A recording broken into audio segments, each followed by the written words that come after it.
13 games in the NBA tonight. That's probably better than your leftovers or your time in the mall shopping. Welcome to the warm-up presented by Ford. Speak for yourself, not my leftovers.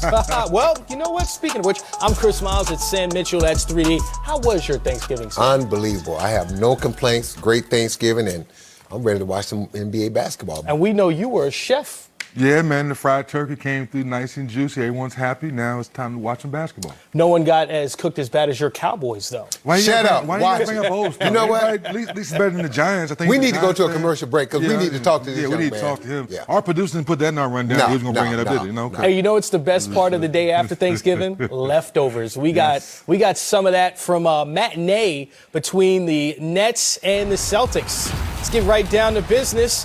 Kemba Walker, all smiles, had 39 on Wednesday. Kyrie Irving did not show up in Boston. Yes. Still out through this weekend. Spencer Dinwiddie has been amazing in his stead while Kyrie Irving has been out. 8 assists in the first half, 3D. Well, he just reminded us how well he played last year before, obviously, they signed Kyrie. The Nets as a team just playing lights-out basketball. Watch your head. Wow. That's called Nerf hoop at its finest. Wow. 31 years old. Good gracious. Hasn't lost any of those hops. And there's Dinwiddie playing some defense, leading the break. On the other end, a strong finish. The Nets ahead by 7 in the second quarter. Dinwiddie, we talked about the passing. The shooting has been impeccable as well. Well, once again, Sam, last couple years, should I say, Dinwiddie has proven us he can do this. Now he's been waiting for his opportunity this year. D, I'm looking at these highlights. How many he's got to make before they put their hands up? The Celtics. Yeah, exactly.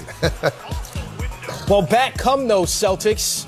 6 minutes to go, down by 10. Kemba Walker. There's a reason he has the nickname Cardiac Kemba. Getting to the basket, then Jaylen Brown missing.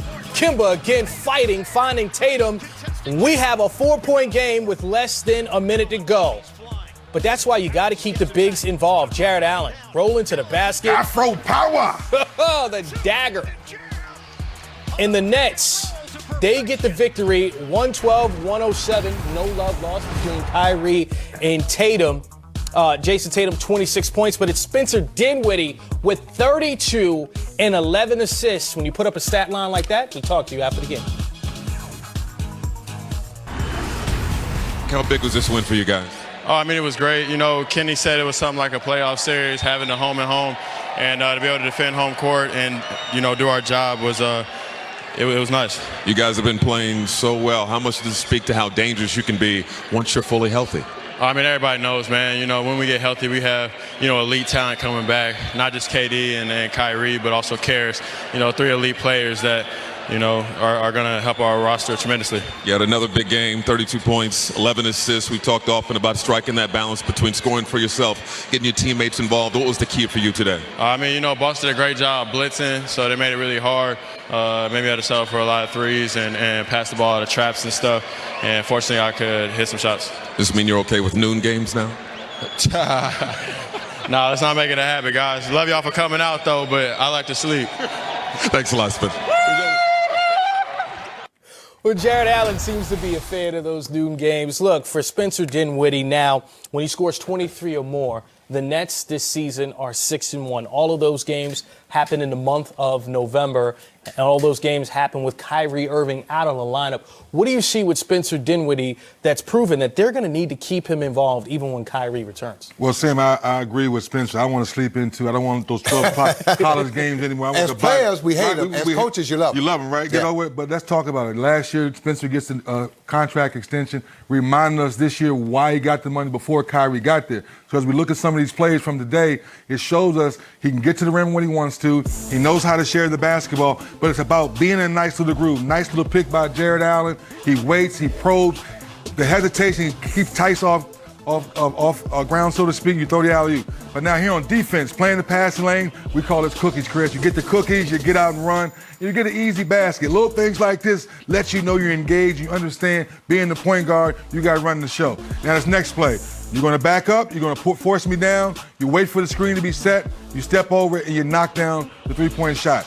Now you're in a super groove. Now here we go, this is my favorite play here. You want the defense to come up, Sam. You tell them to come up. No, big fella. You're a young fella. I'm about to go by you, let you know you're not ready for this heat, as they say, or They say These guys stop doing that to Grant Williams. He's coming to my basketball camp. It's the rookie. Don't do it to my young boy like that. So when a rookie jumps out like that in the pick and roll and he gets down, he's all excited.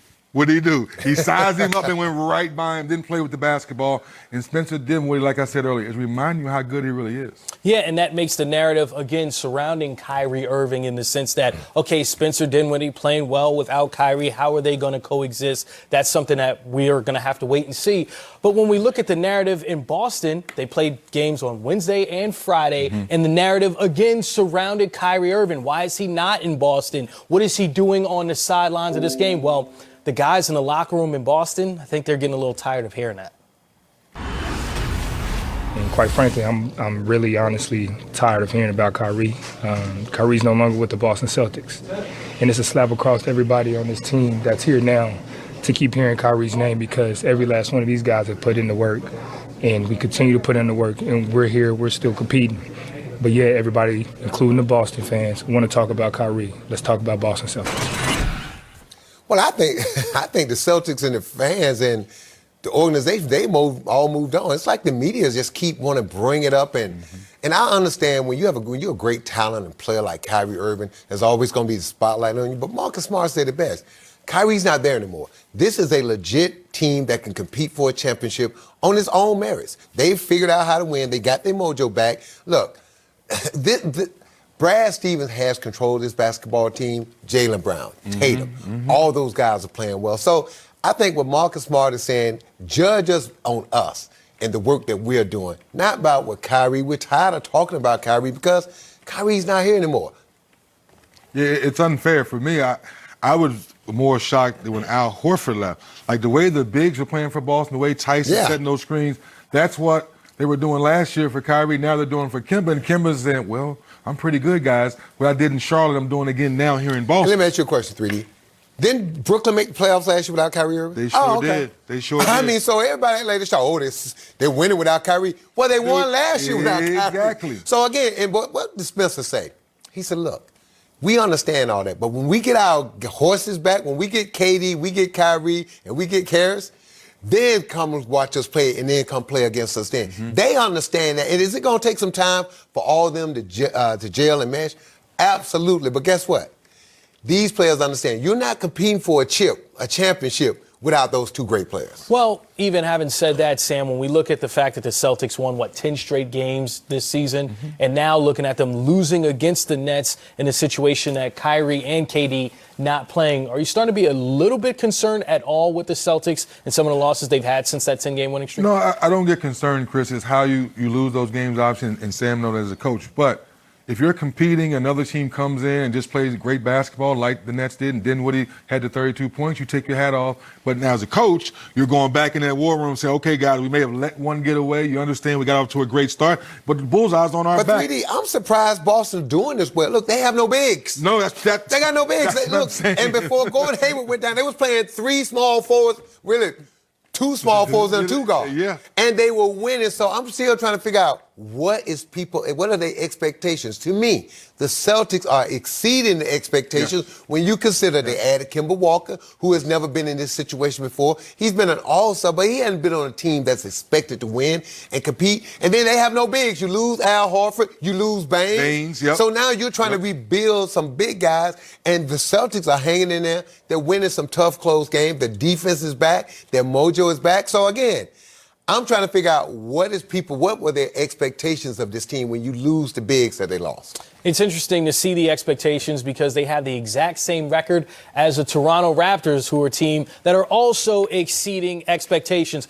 Don't forget, later on in this show, you can ask these guys questions. I'll read them, of course, because you can't go on air. Just hit us up on the Twitter page. Who's that young guy to your right, 3D? Oh, man, that's a nice-looking guy. Man, he looks like he's about 35. That's like your rookie year of coaching, Sam. That's why I should stop it now. I already got a fight with you after the show. All right. Well, speaking of those Raptors and Pascal Siakam, 7 games this season with 30 or more points. MVP candidate. Should he be in that conversation? Yes, he should. Thank you. Yes, he should. He's taking on the Orlando Magic. Early tip for that one. Not matinee like the one we saw already. Oh, look at my old court. The Look at my 7 o'clock court. tip. Man, did somebody get sick on that court? Oh, the parquet's back. Still not calling the spicy Peter.